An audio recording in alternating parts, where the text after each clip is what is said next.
नाज़रीन करام, आज हम एक बहुत ही अहम मौजू पर बात करने जा रहे हैं जिसका ताल्लुक दुनिया के जदीद तरीन इंटरनेट नेटवर्क से है। आप सब जानते हैं कि हमारी दुनिया में इंटरनेट की अहमियत किस कदर बढ़ चुकी है। ये सब मुमकिन होता है ज़ेरे समंदर बिछाई गई केबल्स के जरिए, जो बाजार नजर नहीं आती लेकिन हमारी जिंदगी का एक अहम हिस्सा है। ताहम हालिया दिनों में कई रिपोर्ट सामने आई है कि कुछ कुव्वतें इन केबल्स को तबाह करने की कोशिशें कर रही है। आज हम जानने की कोशिश करेंगे ये केबल्स कौन और क्यों तबाह कर रहा है और इसका हमारी जिंदगी पर क्या असर पड़ सकता है। नेशनल व्यू के साथ मैं हूं आपका होस्ट मोहम्मद रेहान। नाज़रीन करम, ज़ेरे समंदर इंटरनेट केबल्स की बात करें तो ये केबल समंदर के नीचे हजारों किलोमीटर तक फैली होती हैं और मुख्तलिफ बरे आज़मों को आपस में जोड़ती हैं। ये इंटरनेट की रीढ़ की हड्डी समझी जाती है क्योंकि 95% इंटरनेट डाटा इन्हीं केबल्स के जरिए मुंतकिल होता है। यानी जब आप कोई वेबसाइट खोलते हैं, कोई वीडियो देखते हैं या किसी दोस्त को पैगाम भेजते हैं तो ये सारा डाटा इन केबल्स के जरिए ही सफर करता है। इसलिए इन केबल्स की हिफाजत दुनिया की मेशत और हमारी रोजमर्रा के कामों के लिए इंतहाई जरूरी है। नाज़रीन करम, 2024 में ज़ेरे समंदर इंटरनेट केबल्स की तबाही के हवाले से मुख्तलिफ नजरियात सामने आए हैं। कुछ माहिरीन का मानना है कि इस तबाही के पीछे बाज़ ममालिक के सिक्योरिटी इदारे या अस्करी ताकतें हो सकती हैं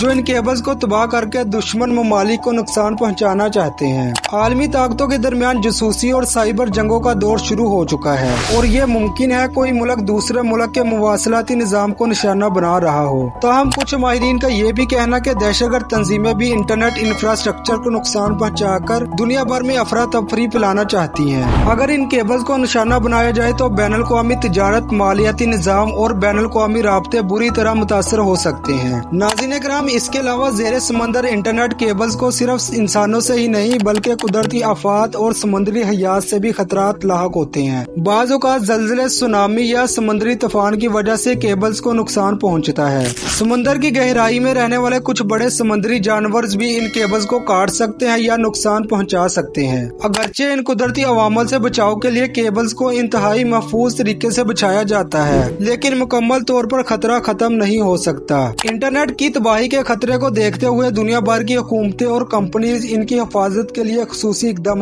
कर रही है। अमरीका, यूरोप और चीन जैसे बड़े ममालिक अपने ज़ेरे समंदर केबल्स की निगरानी के लिए जदीद तरीन टेक्नोलॉजी का इस्तेमाल कर रहे हैं। इसके अलावा खुसूसी बहरी बेड़े भी समुद्र में गश्त करते हैं ताकि किसी भी मुश्तबा सरगर्मी का बर वक्त पता लगाया जा सके। नाज़रीन करम, आलमी सतह पर मुख्तलिफ मुआहदे भी किए जा रहे हैं ताकि इन केबल्स को महफूज बनाने के लिए सब ममालिक आपस में ताउन करें। कुछ साइबर सिक्योरिटी माहिरीन का कहना है कि मुस्तकबिल में ये जरूरी होगा कि हर मुल्क अपने डिजिटल इंफ्रास्ट्रक्चर को मजबूत करे ताकि किसी भी बैरूनी हमले से बचा जा सके। नाज़रीन करम, ज़ेरे समंदर इंटरनेट केबल्स की तबाही एक संगीन मसला है जिसके दूरस्थ नताइज हो सकते हैं। दुनिया भर की मेशत और हमारा रोजमर्रा का इन्हिसार इंटरनेट पर है, इसलिए इस इंफ्रास्ट्रक्चर की हिफाजत इंतहाई जरूरी है। माहिरीन का कहना कि हुकूमतों को साइबर सिक्योरिटी के शूबे में मजीद सरमायाकारी करनी चाहिए और एक दूसरे के साथ ताउन को फरोग देना चाहिए ताकि इस तरह की तबाहकारियों को रोका जा सके। नाज़रीन करम, ये था एक मुख्तसर सा जायजा ज़ेरे समंदर इंटरनेट केबल्स को कौन और क्यों तबाह कर रहा है। ये एक इंतहाई पेचीदा मसला है जो मुस्तकबिल में और भी संगीन हो सकता है अगर बर वक्त इक़दाम ना किए गए। हमें उम्मीद है कि दुनिया की हुकूमतें इस मसले को संजीदगी से लेंगी और इसकी रोकथाम के लिए ठोस इक़दाम करेंगी। आपके ख्याल में इस मसले का बेहतरीन हल क्या हो सकता है? कमेंट्स में अपनी राय का इज़हार जरूर करें। वीडियो पसंद आई हो तो लाइक करें, शेयर करें और हमारे चैनल को सब्सक्राइब कीजिए। शुक्रिया।